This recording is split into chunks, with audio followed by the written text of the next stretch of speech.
Welcome. Today, we're going to be undertaking a thorough exploration into the life and the really complex creative evolution of a figure whose work defined multiple generations. Yet, his personal name is, well, it's largely unknown outside of the comics world. That's right. We are focusing on Pierre Culliford, known universally by his pseudonym Peyo, the architect of the Smurfs. It's an absolutely fascinating body of work to examine, especially because it tells a story not just about, creative genius, but about the overwhelming challenges that come when a creator's work, almost by accident, transforms into a global, multi-billion-dollar merchandising engine. Right. Our source material provides a really comprehensive look at his career, from the intimate early struggles in post-war Brussels to the immense corporate structure he eventually had to build just to support his tiny blue creatures. And that's our mission here, to trace that incredible journey. How did, well, a traditional medieval adventure comic serve as this unexpected incubator for one of the world's most recognizable cartoon properties? And crucially, what was the real cost of managing that explosive global success for the creator himself? So let's start right at the beginning, with Pierre Culliford, born in 1928 in Schaerbeek, Brussels. The adoption of his professional name, Peyo, is just a wonderful example of creative identity being born from an accident. It truly is. It wasn't some calculated move to create a mysterious or marketable moniker. No. It was rooted so deeply in his personal history. No. Culliford was the son of an English father and a Belgian mother, which gave him this unique cultural background right from the start. And the name itself. He adopted Peyo, based purely on this charming linguistic accident. It was the phonetic way one of his English cousins would try to pronounce Pierre. Pierrot, which is a French diminutive of his actual name, Pierre. Exactly. That mispronunciation just stucks. And that simple, almost accidental sound, Peyo, became the name of a global creative brand. That sort of sets a tone for his whole career, doesn't it? Things happening almost by chance, but having these monumental consequences. It really does. So, beyond his name, let's look at his formation as an artist. He was coming up in the vibrant but very challenging post-World War II European comic scene. He didn't just jump immediately into professional publishing, though. He had formal training. He did at the Académie Royale des Beaux-Arts in Brussels.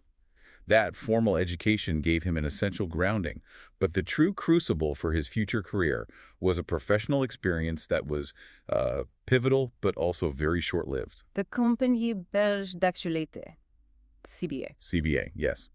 This was a small Belgian animation studio operating in the immediate post-war period.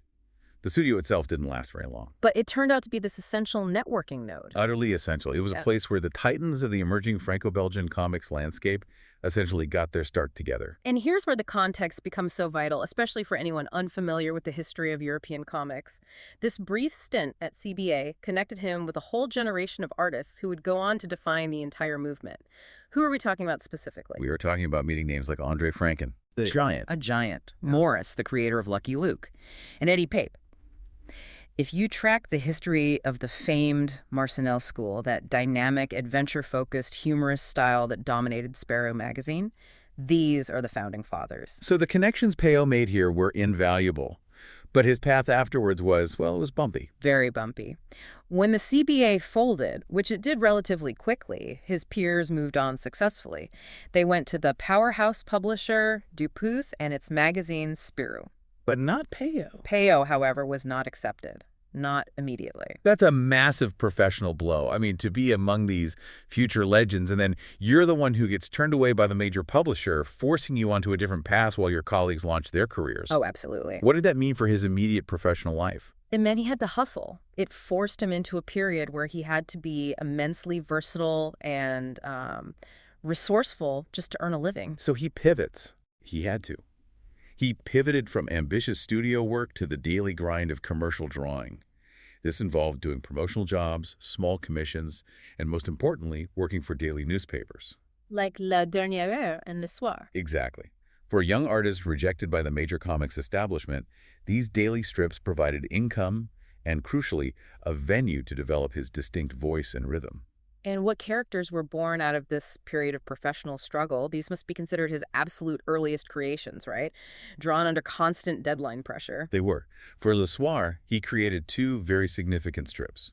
First, there was Pussy, which ran from 1949 to 1952. Pussy the cat. A simple, charming, gag-a-day comic strip centered around a cat. Showed his facility with basic humor and, pacing. And then for the same paper, during this early period, he introduced the character Johann. So Johann himself. Yes. So both his first major recurring series and the very foundation for his greatest success were born out of this period of independent newspaper work, predating his time at any major comics publisher. So Johann was created out of necessity, not necessarily as some big artistic statement for a major magazine, but as we know, the tides eventually turned. That network he built back at the CBA finally paid off. That's the turning point. In 1952, after years of the newspaper grind, stability arrived. It was his former colleague and lifelong friend, Andre Franquin, who provided the crucial introduction. Franquin vouched for him. He did. Franquin was a major figure at Dupuis by then, and he vouched for Peyo and brought him into the fold at Spirou, the dominant Franco-Belgian comics magazine. And joining Spirou that was monumental? It was everything. It provided prestige, wide distribution, consistent pay, and a dedicated large audience. It ended his financial instability. And once he was finally in, he just demonstrated how much creative energy he had stored up during those lean years. He didn't just maintain Johann, he became incredibly prolific, diversifying his portfolio almost immediately. His output just exploded. While he continued to work on Pussy for a time, he created other series for Spirou magazine. There was Pierrot, and the introduction of Benoit Brucifer, which was translated into English as Stephen Strong. Stephen Strong, right. But his true passion project, the one he immediately committed to expanding, was the continuation of his earlier newspaper strip, Johann. He transformed it into the long-form adventure series, Johann et Johann and Peewit. And that's the work that really cemented his place as a core member of the Dupuis creative team. Absolutely. That sets the stage perfectly. Now, let's immerse ourselves in that medieval world of Johann and Peewit, because this is the specific, detailed environment that, accidentally provided the backdrop for his greatest global creation. The series is classic adventure storytelling. It's deliberately set in the Middle Ages in Europe, providing this backdrop of kings, castles, bandits, enchanted forests. That's a great setting. It allowed Peyo to play with traditional themes of heroism and chivalry, while also injecting the kind of dynamic drawing and slapstick humor characteristic of that Marcinelle school of comics that he was now officially a part of. So let's quickly define that style, the Marcinelle school, since we've mentioned it a few times. What really characterizes it, and how did Peyo's work fit in? Well, the Marcinelle School, which is named after the town near Charleroi where Dupuis was located, it was defined by its very dynamic style. It contrasted heavily with the more rigid, formal Brussels school style. Like the style of Tintin, for example, more line clair. Exactly. The Marcinelle School favored movement, slightly exaggerated characters, slapstick, and strong, adventure-driven narratives, often with a lot of humor interwoven. And Johann and Peewit fits that perfectly. Perfectly. They were action-packed, but laced with comedic elements, and that was mostly thanks to the sidekick. Speaking of the sidekick, let's talk about the duo themselves. Johann is the classic hero, but Peewit is the necessary comedic foil. Give us the detailed character rundown from the source material. So Johann is the ideal protagonist. He's the brave young page to the king, always upholding duty, honor, and courage. He's dependable. He rides a trusty, noble horse. The classic hero archetype. Yes, but his counterpoint, Peewit, or Pierre-Louis in French, is where the real humor and personality come in. He's described specifically in the sources as a boastful and critically and often cheating dwarf sidekick. A cheating dwarf. That's a great detail. It is. He's unreliable, he's loud, but ultimately he's loyal. And his choice of transportation, a goat named Biquet, perfectly underscores his lower status and adds this chaotic element to their noble quests. That contrast, the noble page on the horse versus the cheating dwarf on a goat, that must have been instantly appealing to readers. Oh, absolutely. It creates a perfect comedic tension, which is essential for a long-running series. It did. The thematic core, duty to the king and defending the underpowered, that gave the stories gravitas. But Peewit guaranteed the humor. What's important to note, though, is that Peewit wasn't there from the very beginning. No, he wasn't. Peyo realized the series needed that foil. Peewit was introduced later in the third adventure in 1954. And once he arrived, that dynamic was just locked in. It's hard to imagine this series without him. Impossible. He stayed for every subsequent adventure, solidifying the medieval duo as a pillar of Spiro magazine. Until 1958. Until 1958, exactly. They were successful, they were established, and Peyo was creatively satisfied working within that medieval world. He had, reached the pinnacle of his chosen profession as a comic artist at Dupuis. And what happened next was completely unpredictable. Completely. It proves that a single creative idea, even a small tangential one, can completely derail or, supercharge a well-planned career. Here is the moment of genesis. The accidental introduction of the Smurfs. The event that changed everything. Let's specify the exact context and story. So the Smurfs were introduced on October 23, 1958, and it was within a Johann and Peewit adventure titled Le Flûte à Six Schtroumpfs. Which translates to the Six Smurfed Flute. Correct. In the story, the medieval heroes encounter these little blue creatures during their quest to recover a magical musical instrument. So they were initially nothing more than supporting characters. They were just part of the fantastical landscape of a medieval quest. That was it. But their novelty, particularly the unique language Peyo invented for them, it immediately captured the imagination of the readership. That is the key analytical insight that often gets lost when we talk about their success. Yeah. The linguistic phenomenon. The Smurf language. Yes. Peyo created the verb, noun, and placeholder word strumpf, or smurf. It was a fully realized, yet infinitely flexible substitution language. The Smurfs would use smurf as a placeholder for almost any other word. And the meaning would just be derived entirely from context and tone. Exactly. That sounds like a brilliant comedic device, but why did it resonate so intensely with the audience? Well, it was incredibly sticky and interactive. For the adult reader, it was a source of humor and cleverness. You're trying to figure out what they were actually saying. A little puzzle. A puzzle, right. But for children, it was something else. It was a secret language, a fun, linguistic game they could immediately play. It transcended the comic panel and entered the playground. So children could smurf things in their real lives. Exactly. This immediate cultural adoption guaranteed their rapid success far more than just their physical appearance alone. So how quickly did this supporting cast actually supplant the primary heroes, Johann and Peewit? The turnaround was breathtakingly fast. The sources confirmed that the Smurfs became increasingly popular almost instantly after their debut. Just immediately. That linguistic appeal, combined with their simple, distinctive look, created a massive demand. They quickly supplanted Johann and Peewit in popularity and left them behind for their own series. And when did their own series launch? 1959, just 12 months after their first appearance. That's astounding pressure. In 1 year, Peyo goes from running a highly successful medieval comic to having to manage an immediate spin-off phenomenon that was threatening to consume his entire career. Mm-hmm. This is the moment the artist becomes a supervisor. It necessitated a complete structural change to his professional life. The demand for Smurf stories, combined with the parallel success of his other titles like Stephen Strong, meant that he could no longer function as a sole creator. He couldn't draw it all himself. No way. By 1960, Peyo had founded his own studio. And this wasn't just a private office, it was a formal structure designed to handle massive creative demand and manage multiple assistants. Did this shift mean he completely abandoned the drawing board for the Smurfs? For the most part, yes. His primary artistic love, the series he continued to focus on writing and drawing personally, was Johann and Peewit. He kept that for himself. He did. For the Smurfs, he consciously took on the supervisory role. He developed the story concepts and the character dynamics, but he entrusted the bulk of the panel-by-panel drawing, the inking, the coloring, to his assistants. So that was the critical pivot, from drawing every line to safeguarding the brand identity. That's the pivot, Yeah. right there. And just like the connections he forged at the defunct CBA, his studio in the 1960s became this powerhouse training ground for the next generation of Franco-Belgian artists. This is where we see that Marcinelle school network truly flourish. The talent pool he attracted was just incredible.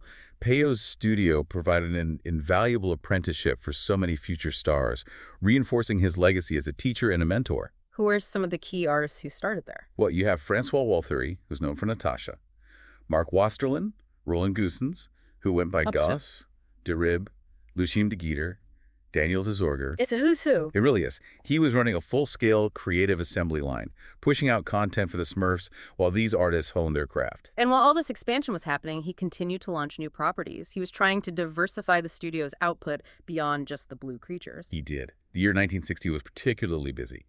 Alongside the burgeoning Smurf series production, he introduced Stephen Strong Benoit Briseur about a superpowered but very polite young boy, and Jackie and Celestin. So this demonstrates a concerted effort to build a stable of characters that could survive outside the immediate Smurf mania. Though ultimately, the Smurfs' momentum was just unstoppable. Let's discuss that momentum in commercial terms. The Smurfs didn't just stay on the page. The merchandising machine started almost instantly, didn't it? Proving the universal appeal of the design. The jump to merchandising was immediate in 1959. The source material emphasizes that the PVC figurines were the single most important aspect of their merchandise for the first 2 decades. All the way up until the late 1970s. That's right. Those little figurines, mass-produced and collectible, were how the characters truly entered the daily lives of consumers outside of the comic reading audience. And the international boom in the late 70s was really driven by an unlikely sort. Music, yes. Music. The brand was established, but the music success acted as a propellant. It was triggered by the success of the Smurfs records produced by the Dutch singer-songwriter Pierre Cartner. Who went by the stage name Father Abraham. Father Abraham, that's him. The songs were huge novelty hits across Europe. They revived and intensified international interest, which then led to the inevitable attention from American entertainment giants. Which brings us to the 1980s and the monumental American adaptation. This is what transformed the Smurfs from a European phenomenon into a truly global one. Hanna-Barbera. The legendary animation house created the successful Saturday morning animated series in 1981. A massive undertaking. It was. And Peyo's involvement was crucial. However, the sources note that he had to dedicate significant, sometimes burdensome time to the adaptation, even though he was already dealing with recurrent health problems throughout the 1980s. That's a critical detail. He's managing a global IP expansion while simultaneously dealing with serious personal health concerns. What was his specific role in the American series? How did he ensure that Hanna-Barbera maintained the essence of his vision? He held the title of story supervisor for the American series, and this wasn't just a ceremonial title. So he was hands-on. Very hands-on. It meant he was reviewing scripts, ensuring the characters' personalities, from, Papa Smurf's wisdom to Gargamel's eternal frustration, remained true to the Belgian originals. I can imagine that was a challenge. It was a hands-on, often taxing effort to reconcile the cultural differences inherent in translating a European property for the American Saturday morning market. In this intense management phase, it just cemented his transition from artist to IP manager. It required the formal establishment of a family business structure. He needed specialized help. Precisely. The complexity of running a studio and overseeing international licensing demanded professional management. The responsibilities were strictly divided within the Culliford family. So his son, Thierry Culliford, stepped up to lead the comic studio. Yes, focusing on creative continuity for new stories and managing the team of artists. And his daughter, Veronique, took control of the lucrative global merchandising side. She did, and this is a moment of real strategic importance. Veronique established IMPS in 1985. International Merchandising, Promotion, and Services. That's it.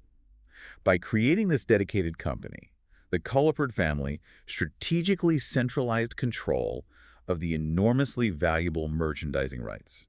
They separated that revenue stream from the publishing arrangement he had with Dupuis. That move was a clear indication that Peyo was thinking like a CEO, wasn't it? It was. He was preparing for the eventual possibility of full independence from his longtime publisher. That provides crucial context for the final chapter of his professional life.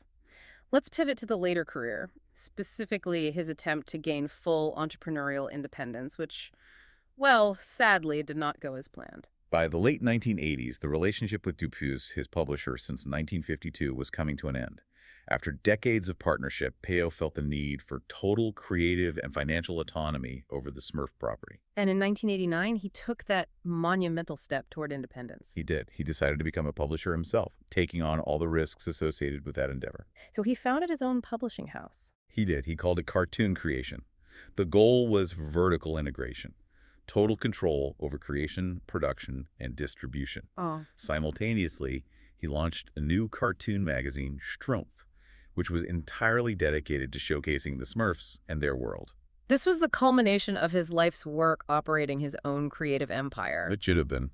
But the business side of publishing, particularly managing distribution, cash flow, and competition, it's notoriously brutal, even for an established brand. What were the specific management problems that led to the failure of this dream? The sources indicate that despite the undeniable popularity of the Smurfs, the complexities of managing a publishing house, especially without the established infrastructure of a giant like Dupour's, proved overwhelming. It was too much. Peyo, whose expertise lay in creation and supervision, found himself mired in financial burdens related to printing and distribution costs.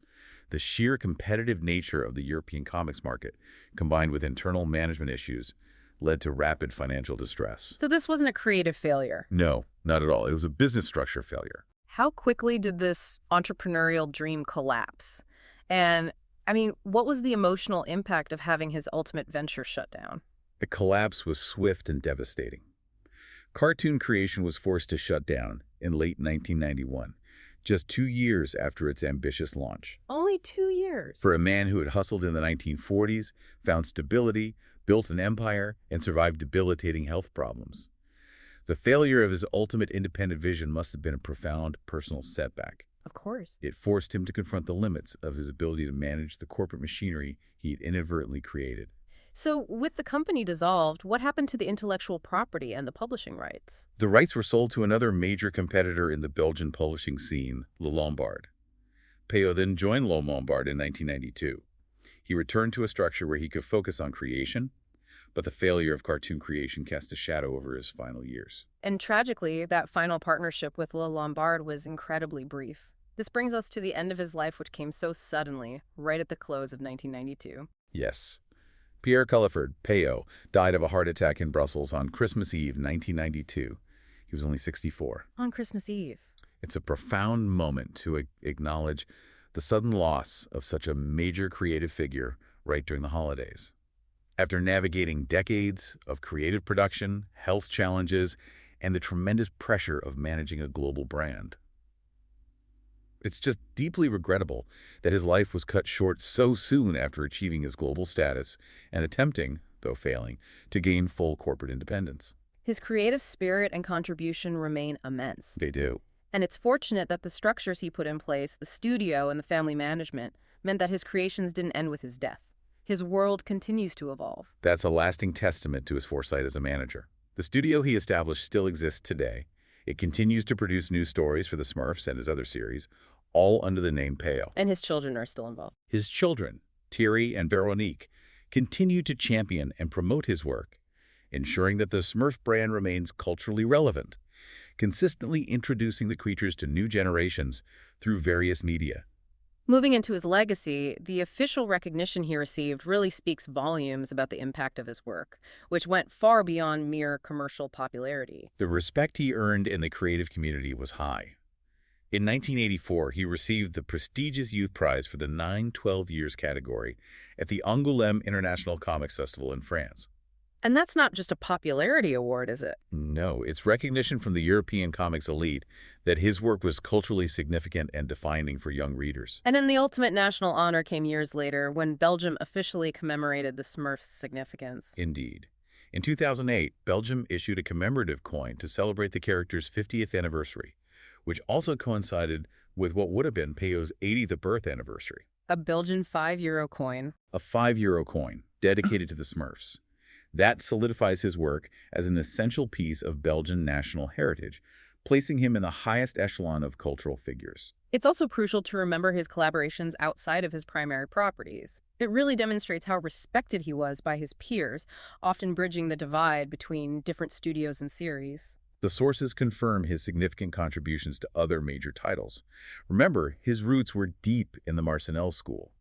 He collaborated on Spiro and Fantasio, contributing to a 1969 album with artwork by the great Franquin. And even after the collapse of cartoon creation. Even then. In 1992, he contributed the story for an album of the popular Natasha series, with artwork by Francois Walthery, an artist who had started in Peyo's own studio. So it came full circle. It demonstrates his continued creative viability and his loyalty to the network he built. And the Smurfs' continued relevance is underscored by their adaptation into major modern films, which even found a clever, subtle way to include the creator himself in the narrative. It's a lovely acknowledgement of his foundational role. In the 2011 The Smurfs film, Peyo himself is portrayed not just as the creator, but as the kind of in-universe researcher. Oh, that's interesting. The character is depicted as someone who studies the mythical creatures, making them seem like real-life legendary entities whose existence he was dedicated to documenting. It's a meta-tribute to his role as the primary author and, well, mythologist of the Smurf universe. So if we synthesize everything, the early rejection, the crucial network, the linguistic magic of Strumpf, the rapid scaling, and the eventual business failure, what is the central defining paradox of Pierre Culliford's life? I think the defining paradox is that the greatest creative success he ever experienced, the global, universally known phenomenon of the Smurfs, required him to stop being the kind of artist he truly loved being. He loved drawing Johann and Peewit. He loved drawing Johann and Peewit, the noble medieval adventures. But the Smurfs' instantaneous, massive commercial power forced him into the complex, often stressful, and ultimately debilitating role of a businessman and corporate supervisor. His career became a perfect case study in the modern intellectual property economy. Exactly. The creation was easy, the management was the burden. He spent the latter half of his life managing an empire built by a secondary character, dedicating his health and his energy to business continuity rather than the artistic creation that brought him joy. That is a staggering realization. And considering the sheer depth of the creative output of his studio during the 1960s and 70s, Walthéry, Goss, Wasterlin, the launch of Pussy, Pierrot, Stephen Strong, Jackie, and Celestin, it makes you wonder about the overall impact of that era. Well, this raises an important question for you, the listener, to explore further. Peyo's life demonstrates that success is not always purely beneficial. Was the overwhelming, accidental commercial success of the Smurfs ultimately a blessing or a curse for the artist, forcing him into a role, manager, and businessman that contributed significantly to the financial stress and the health decline documented late in his life? It really challenges the narrative that every global success story ends happily for its originator, a deeply provocative thought.